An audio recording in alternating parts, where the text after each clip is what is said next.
এই দেখেন আমি মাত্র আমার মিটার হচ্ছে 0 করলাম, 0 করে দেখেন চলছে হইতেছে 1.1 কিলোমিটার। ফুয়েল এফিসিয়েন্সি মানে মাইলেজ দেখাচ্ছে হচ্ছে আপনার 40.0। তো মানে আর কি আমি এখন দেখেন স্মুথলি চালাইতেছি, এই জন্য আমাকে এই যে মাইলেজ এখন দেখাইতেছে 38.7।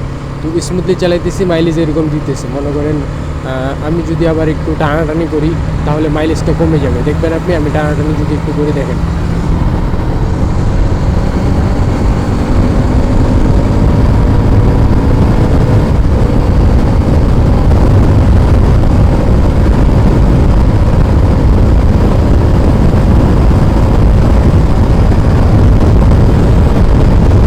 এই দেখেন অলরেডি 34.1-এ নামে চলে আসছে, এই যে 32.3-তে,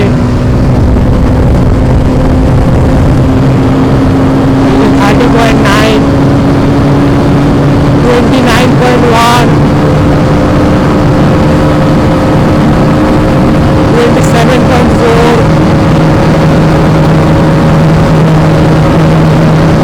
26.1,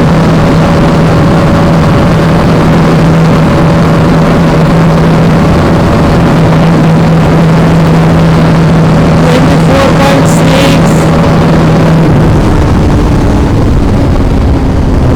তো দেখেন 24.6। তো আপনারা বুঝতে পারতেছেন অ্যাকচুয়ালি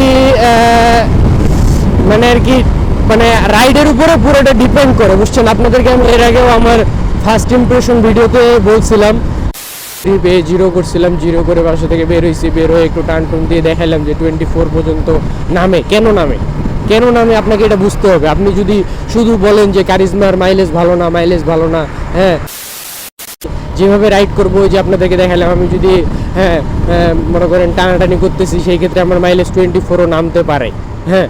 আর যদি মনে করেন আমি স্মুথলি চালাই, তাহলে যে শুরুতে দেখাইছি 40, 38, হ্যাঁ এরকমও পাইতে পারি যদি আমি একদম হাইওয়েতে স্মুথলি চালাই, হাইওয়ে রাইডে, হ্যাঁ। তো এটা পুরাটাই রাইডের উপর ডিপেন্ড করছে। এই যে দেখেন এখন আমি আপনাদের সামনেই শো করছি 38.9, দেখতে পাইতেছেন আপনারা। আমার চলছে হইতেছে 16.1 কিলোমিটার, আর মাইলেজ শো করে 38.9। তো বুঝতে পারতেছেন ভাই, ফুল এটা হইতেছে আপনার রাইডের উপর ডিপেন্ড করবে, আপনি কিভাবে বাইকটারে রান করতেছেন, কিভাবে চালাইতেছেন, কিভাবে কি করতেছেন। তো গাড়ির দোষ দিয়ে লাভ নাই ভাই। তো এই আর কি, আমার মাইলেজ এখন দেখাচ্ছে 40.2, হ্যাঁ 40.2 আপনারা দেখতেছেন। আমি আপনাদেরকে মাইলেজটা দেখানোর জন্যই এরকম স্মুথলি রান করছি, আমি কিন্তু এইভাবে গাড়ি চালাই না ভাই। তো আমি ধরে রাখি যে মাইলেজ ধরেন অ্যারাউন্ড আমার 30 থাকবে। তো 30 হলে আমার যথেষ্ট এনাফ মনে হয়, কারণ 200 সিসির একটা গাড়ি। তো ভাই আপনাদেরকে আমি যা বলতে চাইতেছিলাম আপনারা সবাই বুঝতে পারছেন। এখন দেখেন আমি এখন আপনাদেরকে মাইলেজটা দেখাই, 41.5 দেখতেছেন আপনারা, স্পষ্ট দেখেন, ভালো মতো দেখেন 41.5। তো ভাই মাইলেজটা আমি যা বলবো, আপনি আপনার রাইড ঠিক করেন কিভাবে চালান। যদি আপনি বলেন যে আমার মাইলেজ দরকার, তাহলে আপনি রাইড ঠিক করেন। আর যদি রাইড আপনার ঠিক আছে তবু আপনি মাইলেজ পাইতেছেন না, তাহলে অবশ্যই আপনার গাড়ির কোনো না কোনো সমস্যা আছে। এটা সার্ভিস সেন্টারে আপনি সমাধান করেন। কারণ আমার কারিজমা দেখেন, আমি আপনাকে শো করলাম। তো আপনি এখনও দেখেন আমার মাইলেজ শো করতেছে 41.5। আমার ট্রিপে তখন 0 থেকে আমি চালু করছিলাম, এখন দেখেন ট্রিপে 20.8 কিলোমিটার, মাইলেজ শো করে 41.5। তো ভাই আপনারা বুঝতে পারছেন আমি আর কি বলবো। তো এই আর কি। তো আমি এখানে একটু ব্রেক দিই, চাটা খাই, আড্ডা দিই।